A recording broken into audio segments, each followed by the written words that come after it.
All right. First of all, I know we can't ever really know what's real and what isn't as far as history and current events goes, but positing that at least what we're told about popular culture is at least, to a large extent true, then I often find myself wondering about scenarios if things had gone differently. The whole what would the world be like if X had happened instead of Y question. And for me, a lot of these questions are, you know, I think a lot of these questions when I think about pop culture and the ways that I've interacted with pop culture and the things that have meant a lot to me in pop culture, popular culture. Let's say popular culture. That sounds a little more serious. I don't know. And I speculated before about what things would have been like if Star Wars, if the initial Star Wars, not Star Wars A New Hope as it came to be known, but just Star Wars as it was known in 1977. What if it had been released and it wasn't a huge hit? It did okay, but it didn't do that well. It sort of maybe broke even, maybe did a little bit better than break even, but that was it. And it just became this cult classic, but it was only the one movie, and there were never any sequels, there were never any prequels, and I remember I think I talked about this in a prior video. If you're interested, in a way, I kind of wished that had happened. Even though I think the whole OT is pretty keen.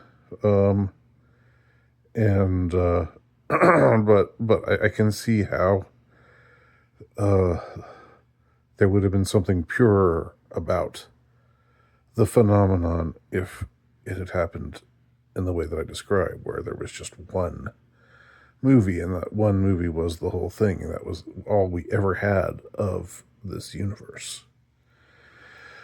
But today I want to think about something else relating to Star Wars, um, and that is to say, what if George Lucas never sold Star Wars to Disney in 2012? Ah, 2012, you say? 2012, the final year of history according to the Mayan calendar. Yes, and here we are 12 years later.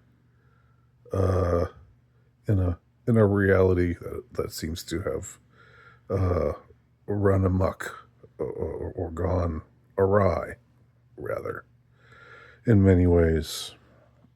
Um, but 2012, so 2012 was the flex point. Uh, and 2012 was the year that George Lucas decided to sell his baby to people that he later called the equivalent of white slavers. Those were his words.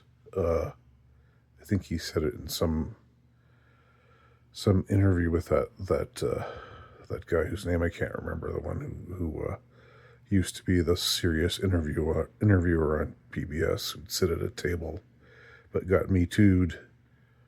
Um, so what if he'd never done that? What if 2012 had passed without George Lucas ever selling Star Wars to Disney? I'm inclined to think that we would never have had the uh, the orgy of quote unquote woke movies that marred the the popular culture of the late 2010s, because those really started with Disney Star Wars. The Force Awakens 2015 was really the first pop culture movie, the first movie geared towards a popular audience, towards a wide general audience that had this kind of pandering casting of the kind of motifs that we came to know and mostly not love in the years to come. The most prominently, of course, the so-called girl boss, heroine who could do no wrong, who never really struggled with anything, who just was perfect from day one and went from being perfect to being perfect to being perfect. There was no character arc to her whatsoever. There was no struggle. There was no hero's journey because it would have been sexist to ever show her struggling. That would have been that would have just been misogynistic if they had subjected Ray to any kind of struggle or any kind of challenge, because that would be suggesting that girls can't do it all, and do it much better than men. And of course, we all know that they can. Do I stutter? Well, I did stutter a little there. Maybe I'm developing a stutter in my old age. Maybe it's a neurological issue. No. So yeah. So we had the girl boss. We had the racial the conscious non-white casting. And I guess there's no gay stuff. There was like a kind of a interracial flirtation, which never really came to pass. But an interracial flirtation between Ray and Finn. But then also we had Finn trying to grab Ray's hand and Ray saying, "Stop grabbing my hand." Uh, so and we see him get humiliated and in her presence, and she saves the day over and over again, and he's just inept.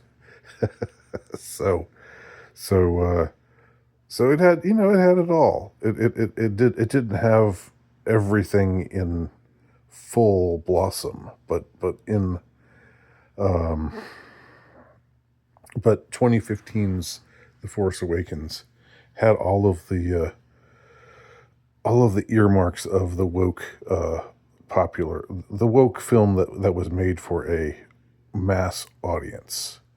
And before 2015, as I've said before, there'd been liberal movies, but they'd mostly been made for, not for, not to try to appeal to a wide audience, not to try to make billions of dollars,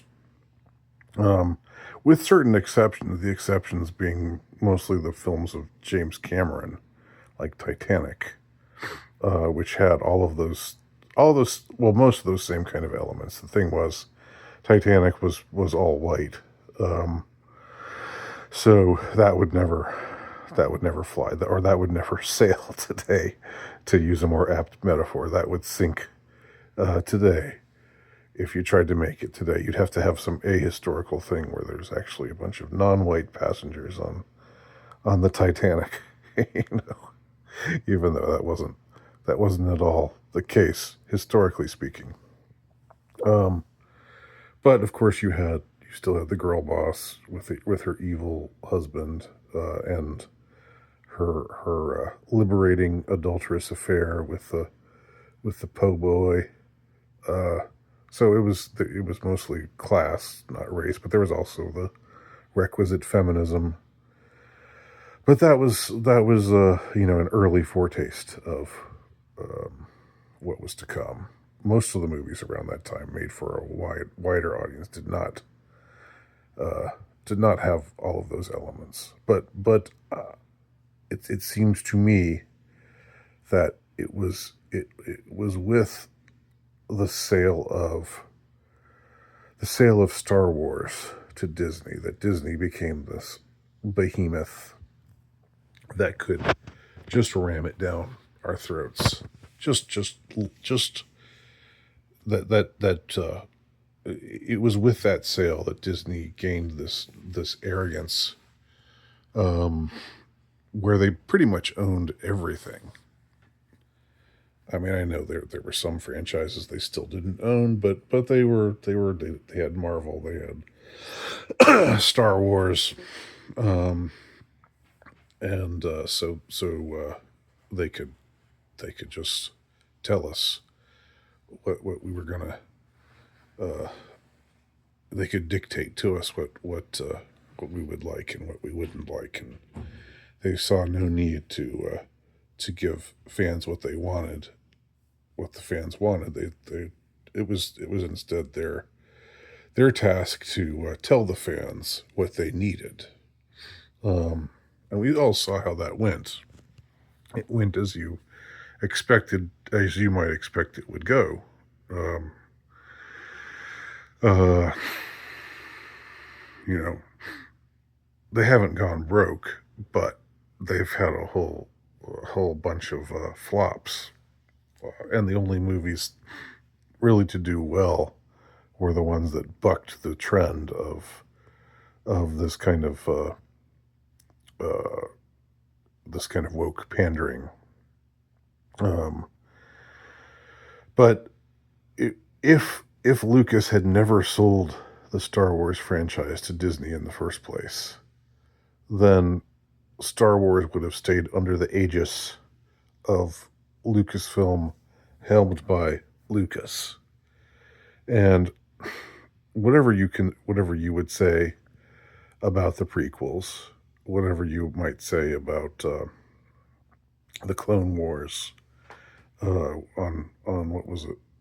Was it the Cartoon Network, or I can't remember the network that broadcast the Clone Wars TV show, the cartoon TV show, which I watched a little bit of. But whatever you would say, even if the product was inferior to the original trilogy, not it was still resolutely not what the product of Disney Star Wars was. It was fundamentally different. Um, and I think it would have stayed different because there wouldn't have been this. I'm just speculating. There wouldn't have been this crucial momentum going in the direction of where Disney was going, and Disney was kind of leading the charge, of making everything, making all movies like this, and just poisoning uh, films with the woke injection. Um, other other companies were doing it too. Don't get me wrong, but it seemed like Disney really led the charge, and it seems like the opening sally of that charge was The Force Awakens, 2015. I remember watching The Force Awakens in 2015 and thinking, I don't like this. And that was the first time I'd ever felt that way. It was the first time I'd ever felt that way about a Star Wars movie. Now, the prequels were inferior. Don't get me wrong, and I get why people didn't like them. But my reaction to them was, this is an inferior product to the original Star Wars, but it's still Star Wars. Um, and all of the prequel trilogy, all of those movies, all three of them, I watched more than once, and I would have done it at any age. I mean, I did it at the age I was, at the time, but even if it had been now, um, I think I would still they would still have the quality that would make me want to watch them more than once, and that's just me. But what I'm I'm not saying my own personal taste obviously doesn't reflect everyone's, but I think what I would argue, what I would maintain, is that whatever the problems with the prequels, woke pandering was not one of them. I mean, there were black characters, there were there were female characters. There was no girl boss. There was no black guys are better than white guys. There was no women are better than men. There was no gay stuff. Um, so except for Jar Jar, which wasn't really gay in the sense of being homosexual, but gay in the other sense of being gay. But anyway, you get my drift. So I'm just that's just another thing I'm thinking. If Disney had never owned Star Wars, they could never have ruined it. Um, and it is I would maintain that Disney ruined or wrecked Star Wars. Um, that whatever you thought of the prequels, uh, they were an inferior version of the same product. But when Disney got a hold of it, it became this other thing. And I remember just feeling alienated from the start. And that was how I felt. A lot of other people felt differently when they saw Force Awakens. It was a big hit, and people thought, "Hey, Star Wars is back." But I remember thinking, "No, this isn't. This isn't. I don't like this at all." And I didn't want to see it again. It was the first time that I realized that with a Star Wars movie that I didn't care to see it twice. Uh, and the same would apply to the rest of the Disney Star Wars trilogy. The only Disney Star Wars movie that I did like was the one non trilogy movie, Rogue One. Forgotten the title, but there were two non trilogy movies, Rogue One and Solo. But I didn't like Solo either. The only movie that I liked was of the Disney of the movies made in the Disney era was Rogue One, and it was maybe I don't know, maybe just a fluke that one was good, um, and the rest were not. But there you go. I just think history would have gone differently. The timeline would have been different. Certainly, the pop culture timeline, the popular culture timeline, would have gone differently. We wouldn't have had this rash. I think we wouldn't have had this rash, this sudden abundance of movies that that were suddenly where all the heroes were either gay or feminist, girl bosses, beating up on all the guys and showing the superiority of women over men, or racial pandering. Um, so yeah, that's what I think. What do y'all think?